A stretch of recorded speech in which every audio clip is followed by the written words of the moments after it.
Public मी आजपासून ठरवलं की टकाटक राहायचं मस्त. मग पब्लिक बोला गगल हे बा कोल्याचे मॉडेल हॅशटॅग रितांश ब्लॉगर घ्या बा फॉलो करून. मी निघालो आता पाहिले मा मित्राला किती सांगितलं थांबू नका तरी थांबतातले का माझ्यासाठी. लय डेंजर आहेत बा दोस्तार. आम्ही स्वभावाने मूड मध्ये रूढ. गाईज मीनं टाकला गाडीत पेट्रोल पुस्तक घेतलं ना आलो बा घरी. घराकडे मस्त कार्यक्रम सुरू होता. त्यात हा दादा व्हिडिओ शूट करत जाय बा. त्यात दुसरे दादा भेटला आपल्याले. मग हे बा आमच्या इकडचे नवरते नवरीन. पण पब्लिक आता बसला एक मला निघा लागते काम आले तर गाडी धरली आणि निघालो बा मी काम आले. गाईज माझ्या डोळ्यासमोर पाहिली ते बिल्डिंग काहीच नव्हते ना आता बा किती डेंजर झाली. मला विचार येते की यांच्याजवळ पैसे येते कुठून. मग मेडिकल वर आलो मी काम गेम केलं बा.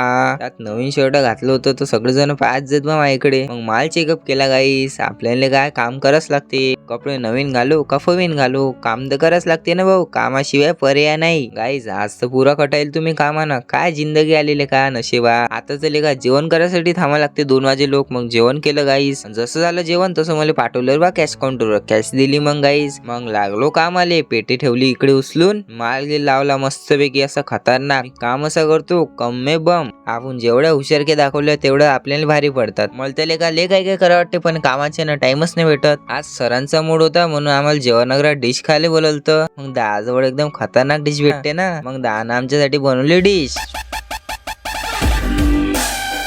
पब्लिक मी एक ब्लॉगर आहो पण जसं आपलं नाव मोठं होते तसं लोक आपलं नाव छोटं करतात. एक जण मला शिव्या देऊन फाडी झालं